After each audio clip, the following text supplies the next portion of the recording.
Hey everybody, Chuck Tyler here, Living Beyond Abuse.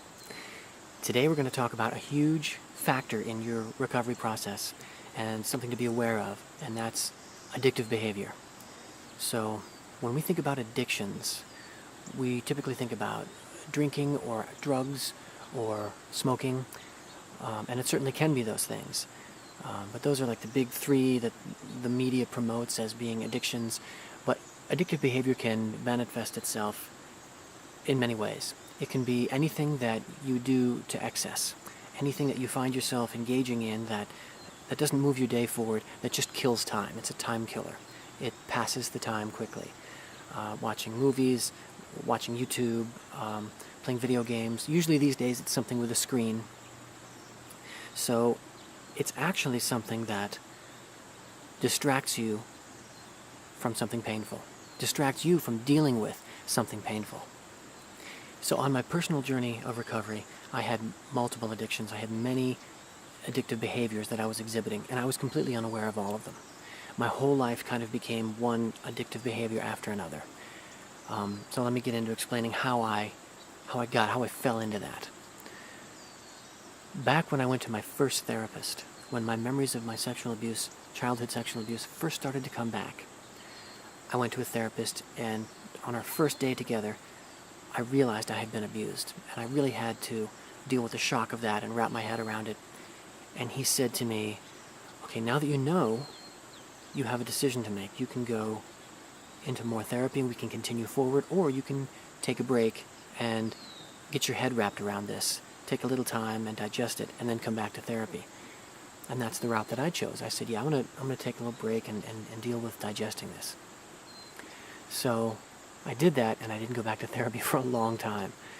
I instead got into a relationship with a woman who was also a childhood sexual abuse survivor, and she wasn't dealing with it at all.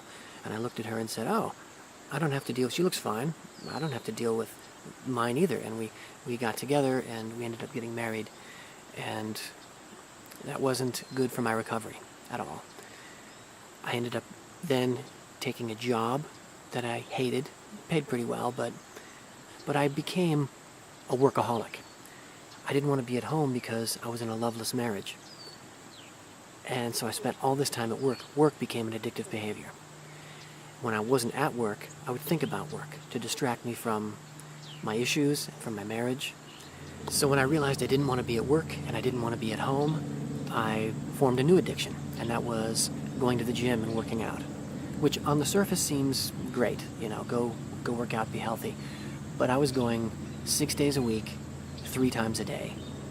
I was working out about 4.5 hours a day. I'd go before work, I'd go at lunch, and then I'd go after work. So I wouldn't have to be at work and I wouldn't have to be at home. And I was a monster. I was working out all the time. In addition to that, I was a drunk. I just drank and drank and drank because anytime I wasn't at work or at home or at the gym, I still had these issues coming up. I still felt pain, so I was drinking. I had a case of vodka at home all the time. When I ran out, I'd get another one. And I was drinking all the time. I'd drink and go to the gym. I'd drink and go to work. I would walk to work, so at least I wasn't driving. But just multiple addictive behaviors, and there was more than that. There was video games, and there was a lot of little things compiled on top of that. So my entire life became one set of addictive behaviors. The memories that were coming back, the issues that I was trying to avoid dealing with were so painful and so prominent that I had to have so many addictive behaviors, so many addictions, to really try to distract me from everything that was coming up. So the tools for overcoming addictive behavior are the same 3 tools that I've been using with everything else. They work for everything in your recovery: presence, awareness, and honesty. Now, at the time, I didn't have these 3 pillars set up in my process yet. So let me tell you how I worked through this.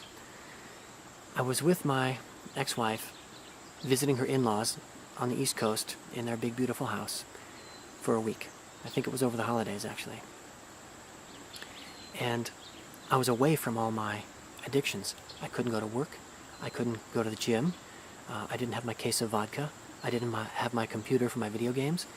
So I was pulled out of my environment where all my distractions were. And I got up one morning, and I walked downstairs. I'm an early riser. I'm the first one up. I go down to make coffee. I'm the only one up. I'm walking through the living room, and I stopped, and I just looked around, and I said, I'm done with all of this. I'm done here. It just came out of my mouth. I actually said it out loud. And shortly after that, I ended my marriage. I quit my job.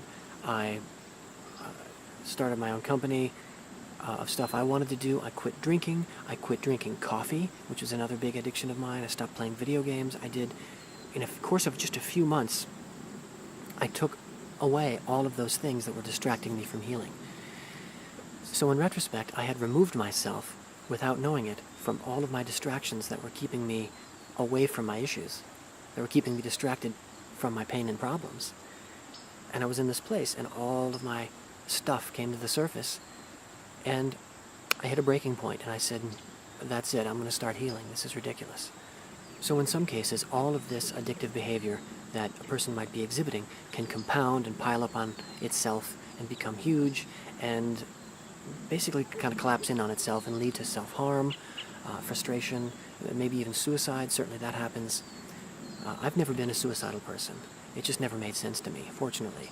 I always thought, if things get bad enough, I'll just pack everything up and move somewhere else and start completely over. Which is obviously exactly what I did. I took everything that was distracting me, I got rid of it, and started fresh. And I think that was really the beginning of my healing journey in a focused way. Now, all it takes to work through addictive behavior is presence, awareness, and honesty. You use these three pillars, and it'll carry you through reducing and eliminating your addictive behavior. Now, if you don't know what I'm talking about with these three pillars, I have a video that you can watch to start with, and then come back to this one. But when you get your presence going, then you can be aware of what you're doing in the moment, and this is where you bring your honesty in. You say to yourself, am I enjoying what I'm doing right now? Whether it's eating, or playing video games, or drinking, or smoking, or whatever it is that you're doing, look at it and see if you're doing it mindlessly. Look how much you're doing it, and be honest with yourself. Don't lie to yourself.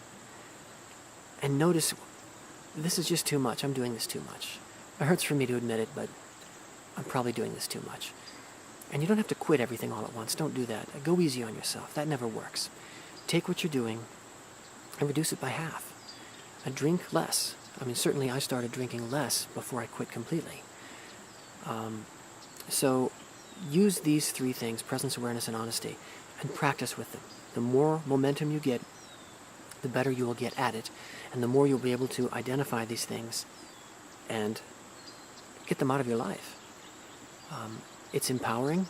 It makes you a stronger person. It makes you a more balanced and level person, and it affects every area of your life. You start seeing these behaviors and reducing and eliminating them, it becomes a fun activity. You're like, oh, there's another one, and you're improving yourself, and it just feels awesome.